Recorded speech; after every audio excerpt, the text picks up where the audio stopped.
আসসালামু আলাইকুম, আমি রিমা। আজকে আমি নারকেল পুরি পিঠা বানিয়েছি। দেখুন কীরকম মচমচে হয়েছে।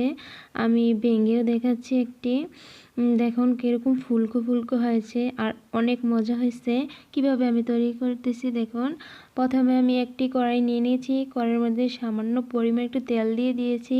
এখন আমি নারকেলগুলা দিয়ে দিচ্ছি। নারকেল গুঁড়া কুড়িয়ে নিয়ে নিয়েছিলাম। নারকেলগুলা আমি ভাজতেছি। একটু লবণ দিয়ে দিয়েছি, তারপর একটু পানি অ্যাড করে দিয়ে দিয়েছি। তারপর আমি চিনিটা দিয়ে দিচ্ছি। এই যে আমার পরিমাণ মতো আমি চিনি দিয়েছি। আপনারা যেরকম পরিমাণ চিনি খান আপনারা সেরকম পরিমাণ দিবেন। তারপর আমি আটা নিয়ে নিয়েছি। তারপর একটু কালো জিরা দিয়েছি।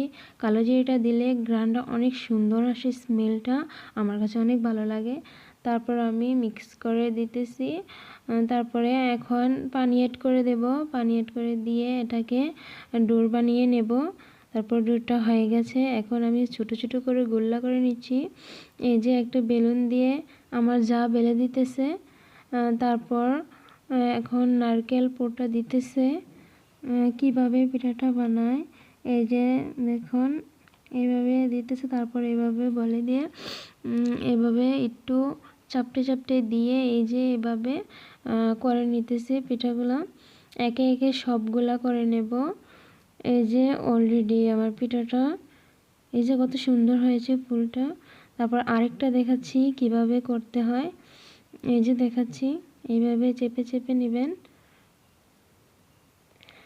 তারপর অনেকগুলো পিঠা বানানো হয়েছে। তারপর আমি আরেকটি কড়াই বসিয়ে দিয়েছি। এখন তেল দিয়ে দিয়েছি। তেলটা গরম হওয়ার সামান্য একটু গরম হয়েছে। তারপর দিয়ে দিয়েছি একে একে সবগুলো পিঠা। এখন একে একে করে উল্টে দেব। সবগুলো এভাবে উল্টে দিতেছি। তারপর উল্টানো শেষ, আবারও উল্টে দিতেছি। 2-3 বার এভাবে করে উল্টে দেওয়া হচ্ছে পিঠাগুলা, যে আমি দেখাচ্ছি। আর তারপরে এই যে ভাজাগুলো কমপ্লিট। এখন আমি একটি পাত্রের মধ্যে উঠিয়ে নেব। এতটুকু পর্যন্তই।